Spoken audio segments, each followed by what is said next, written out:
Okay, picture this. The crashing waves have literally just settled. The immense arrogance of Pharaoh and his entire pursuing army is now completely buried beneath the merciless water. Just like that, in a single, breathtaking moment, centuries of cruel slavery and heavy chains have been completely broken. Moses and the Israelites have crossed the sea and stepped onto the shores of an entirely new world. Welcome to today's Explainer, where we're going to unpack the absolutely fascinating historical and survival narrative found in our source texts. Because, here's the thing. This isn't just some ancient story. It is a deep, deep look into human nature and what happens right after you achieve the impossible. I mean, what actually happens the day after your biggest victory? So let's dive right into a really crucial question. Was escaping slavery enough? We so often think of the miraculous parting of the sea as the grand finale of this whole story, right? But our sources pose a really fascinating counter-narrative. Like, did their survival story actually end at the water's edge? Or was the ultimate physical and psychological test literally just beginning? What happens when a newly freed people are thrust into the absolute, terrifying unknown? Chapter 1. A New World Across the Sinai Desert. The chains are gone, but a harsh wilderness awaits. This marks a massive, dramatic transition from the absolute euphoria of liberation to a really daunting new reality.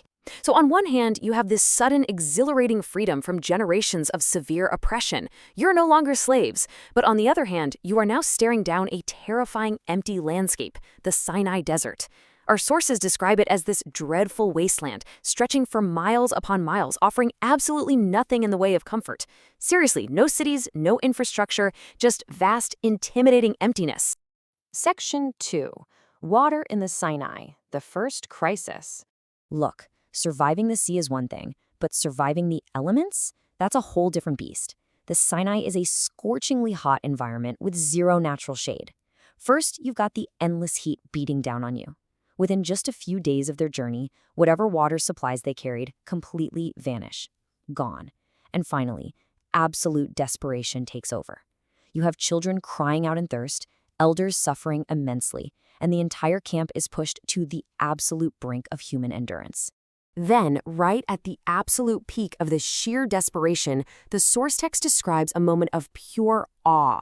Moses is commanded to take his staff, his blessed walking stick, and just strike a massive, dry rock in this barren terrain.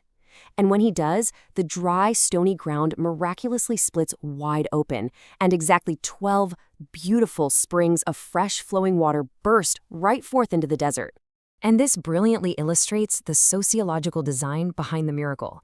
Actually, scratch that. It's more like a masterclass in crisis management. It wasn't just one giant pool of water. It was 12 distinct springs, one dedicated water source for each of the 12 tribes of Israel. Now, why does that matter? To prevent internal conflict over scarce resources. Think about it. In a massive, desperate, and newly freed population, having just a single communal water source could have sparked massive riots or hoarding. It would have been chaos. By providing exactly 12 separate streams, order and peace were instantly established among the tribes. A real game changer. Chapter 3. Heavenly Food, Manna and Salwa. Okay, so dehydration is conquered, but a new physiological crisis quickly emerges. How do you feed an entire nation in a wasteland? There are no farms to harvest, there are no markets to buy grain. It's basically an impossible logistical problem. But the solution provided to them is an incredible sensory contrast. First, you have manna, descending from the sky like morning dew, sweeter than honey and whiter than snow. Just this delicate, sweet morning provision. Then you have salwa, which was an evening provision of prepared roasted quail-like birds. A super hearty evening protein. And honestly, the most remarkable part of the whole shebang, it was provided entirely without a single drop of their own labor. They were sustained by delicious food right smack in the middle of a barren desert.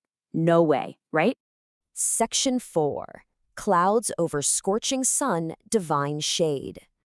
So we've tackled thirst and hunger, but the blistering desert sun could literally burn a person alive in a matter of hours out there. So what was the solution? A massive, moving umbrella of clouds. The sources describe this phenomenal event where a thick, divine cloud was commanded by the heavens to just follow the camp.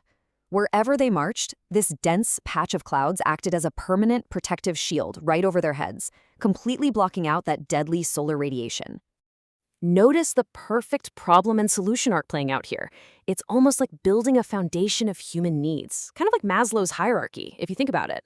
First, the immediate lethal threat of the Egyptian army is removed. Then, water is found. Next, starvation is staved off with food. And finally, shade is granted against the relentless environment. Step by step, an entirely lethal, barren desert is transformed into a fully sustained resting place. Chapter 5. Mount Sinai's Trial, the Internal Desert. Now, this is where the story takes a really fascinating turn.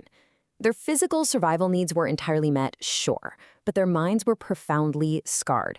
The external desert had been tamed, but the internal desert, well, that was vast and chaotic. Our sources put it so well, stating that despite these blessings, habits born from centuries of slavery had taken deep root within them.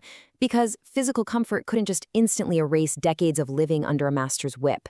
The psychological baggage of extreme oppression creates deep fears and a mindset that simply doesn't disappear overnight. And this sets the stage for a massive internal crisis.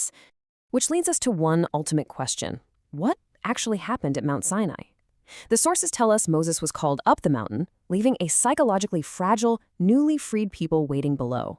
And in that waiting period, a monumental test of their character was about to unfold. So what was that mysterious event? What happens when the chains are gone, but the mind is still trapped? Well, you'll just have to join us for our next explainer to find out. Keep learning, and I'll see you then.